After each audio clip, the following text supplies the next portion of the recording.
Classics for Young Readers, Volume 4B. Gulliver's Travels, A Voyage to Brobdingnag, on page 125. I left England on board the Adventure in June 1702. Nearly a year into our voyage, a fierce storm carried us to the east, far off course. Not even the oldest sailor knew where in the world we were. At last, one day, we spotted land. We cast anchor, and 13 of us rowed out to explore the country. While the others wandered down the shore in search of fresh drinking water, I walked alone about a mile the other way. Finding nothing interesting, I turned back. I saw the other men already in the boat, rowing for their lives toward the ship. I was going to holler after them when I saw a huge creature walking after them in the sea as fast as he could. He waded not much deeper than his knees and took enormous strides. But our men had a good start, and the sea there being full of sharp rocks, the monster could not catch the boat. I ran as fast as I could back the other way and climbed a steep hill to get a view of the country. It looked like farmland. What surprised me was that the grass was 20 feet high. I walked for about an hour through a field. Then I saw another monster coming toward me, as big as the one I saw in the sea chasing our boat. He looked to be as tall as a church steeple. He covered about 10 yards with every step, as near as I could guess. Struck with the greatest fear, I ran to hide in the grain. I saw him look back into the next field, and heard him call in a voice so loud I thought at first it was thunder. Then 7 monsters like him came toward him with great sharp tools for cutting grain. I lay down in despair. I thought about how foolish I had been to take another voyage. I thought of Lilliput, whose people looked upon me as the greatest wonder in the world. How mortifying to be as small in this nation as a Lilliputian would be among us. But this was the least of my troubles, for what could I expect but to be a morsel in the mouth of the first of these enormous barbarians who happened to seize me? One of the workers came within 10 yards of where I lay. Fearing that with his next step I would be squashed to death under his foot, I screamed. The huge creature spied me.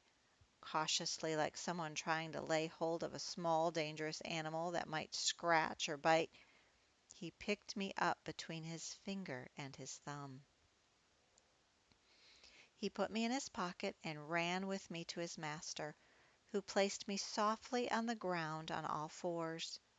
I immediately got up and walked slowly back and forth to show that I would not run away.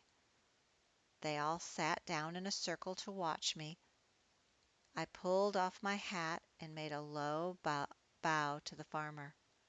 I fell on my knees, lifted my hands, and spoke several words as loud as I could. He laid his ear within 2 yards of me, but we could not make sense of each other. His voice sounded like a water wheel to me.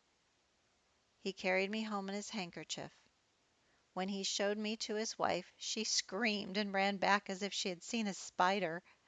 But after she had watched me for a while, she gradually grew very tender to me. It was about noon. A servant brought in dinner, a dish of meat about 24 feet wide. The farmer placed me on the table.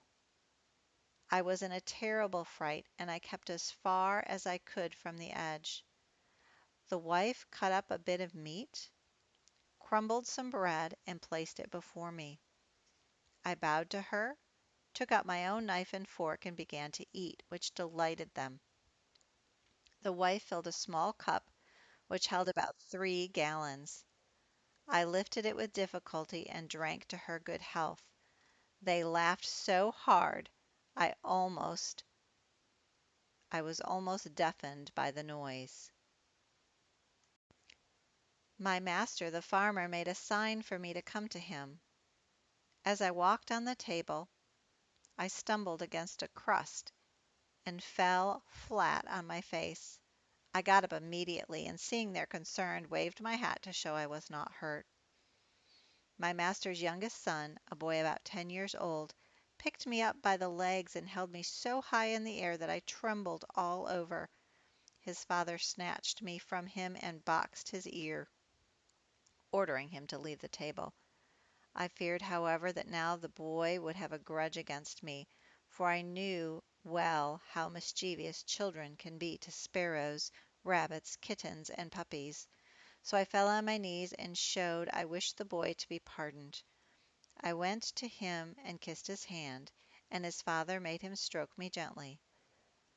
When dinner was almost done, a nurse came in with a 1-year-old child in her arms. He saw me and screamed to get me as a plaything. The mother took me up and put me toward the child, who seized me by the middle and got my head into its mouth. I roared so loud that the brat was frightened and let me drop. I certainly would have broken my neck if the mother had not caught me in her apron. After dinner I was very tired and wanted to sleep. My mistress put me on her own bed and covered me with a clean white handkerchief, larger and coarser than the mainsail on a ship. I awoke 2 hours later and found myself alone on the vast bed, 20 yards wide and 8 yards from the floor. I wondered how to get down. 2 rats crept up the curtains and ran back and forth on the bed.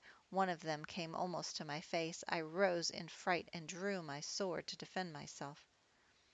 These horrible animals attacked me from both sides.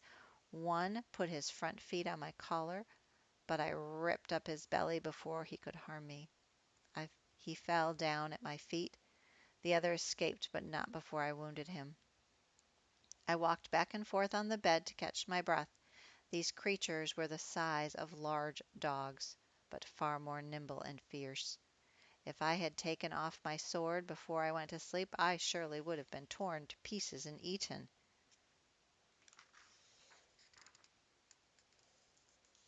Chapter 2.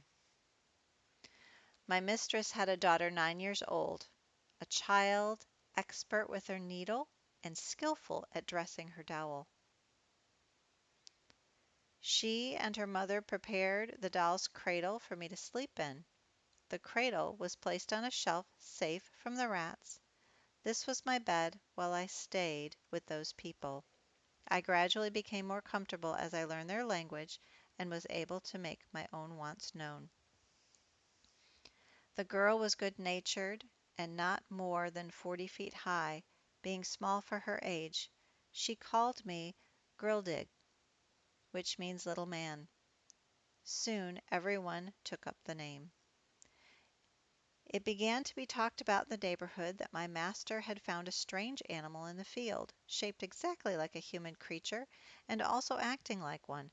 It seemed to speak in a little language of its own, and had already learned several words of theirs. It walked on 2 legs, was tame and gentle, would come when it was called, and do whatever it asked. Another farmer who lived close by and was a good friend of my master came to find out if the story was true. This man put on his glasses to see me better, and I could not help laughing. His eyes looked like full moons shining into a room through 2 windows, but my laughter made the old fellow angry. My master and his friend whispered and pointed at me. I guess there was some mischief brewing. The next market day my master put me in a box with a few small holes to let in air and carried me to the next town. He took along his daughter. The girl had put the quilt from her doll bed in the box for me to lie down on. However, I was terribly shaken on this journey, even though it took only half an hour. The horse went about 40 feet in each step. It trotted so high the shaking was like the rising and falling of a ship in a storm. We stopped at an inn. There I was placed on a table in the largest room and shown to 30 people at a time. I walked around the table as the girl commanded. She asked me questions she knew I could understand, and I answered as loud as I could. I took up a thimble filled with liquor, she gave me, and drank to their health. I drew out my sword and waved it boldly. That day I was shown to 12 sets of people and forced to go over the same foolishness each time until I was half dead. To prevent danger, benches were set around the table to put me out of everyone's reach. However, a boy named Hazelnut, excuse me, however, a boy aimed a hazelnut at my head and narrowly missed. Otherwise, it would have knocked out my brains, since it was as large as a pumpkin. My master earned such a profit from me that he decided to take me to the capital. He rented a room near the royal palace and put out posters describing me and my abilities. I was shown 10 times a day to the wonder of all people. The more my master earned by me, the greedier he grew. The hard work ruined my health, turning me almost into a skeleton. Figuring I soon must die, the farmer decided to make as much money from me as he could. Then a royal messenger arrived with a message from the queen, commanding him to bring me to entertain her majesty and her ladies. Her majesty and those with her were very delighted with me. She held out her little finger to me, which I embraced with both arms. I put the tip of it with the greatest respect to my lips. She then asked my master if he was willing to sell me. He, who I feared could not live a month, was ready to part with me, and demanded 1,000 pieces of gold. The queen took me in her hand and carried me to the king. He looked at me closely and watched me walk, and said I must be a piece of clockwork made by some clever artist. But when he heard my voice he could not hide his astonishment. His Majesty sent for 3 professors. Each examined me, and each had a different opinion. They all agreed I could not be made according to the usual laws of nature. After all, I could not save my life by swiftness, climbing trees, or digging holes in the earth. They saw from my teeth, which they studied very closely, that I was a meat-eating animal.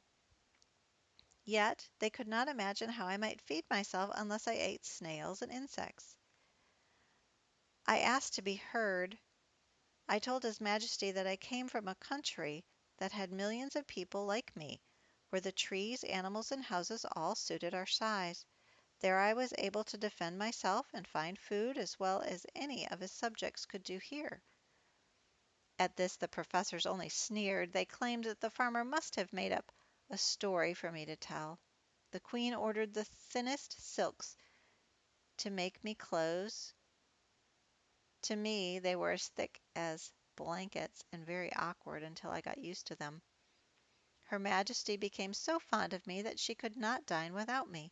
It amused her to see me eat in miniature. She herself ate as much in one mouthful as a dozen English farmers could eat at a meal. At first the sight made me ill. She would crunch the wings of a lark, bones and all, between her teeth, although it was 9 times as large as a turkey. She put a bit of bread into her mouth, the size of 2 loaves. She drank out of a golden cup more than a barrel at a swallow. Every Wednesday the king and queen and the princesses dined together. At these times my little chairs and table were placed next to one of his salt shakers. The king took pleasure in talking to me. He asked me about the manners, religion, laws, government, and learning of Europe. But once, after I had talked a little too long about my beloved country, he could not resist taking me up in his hand and stroking me. After a fit of laughing, he said, "How ridiculous a thing is humanity, that it can be mimicked by such tiny insects! And yet I dare say these creatures have their titles and honors. They make little nests and burrows that they call houses and cities.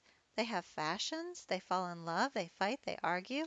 As he continued to speak, my face turned red with outrage to hear my noble country, the pride and envy of the world, so insulted.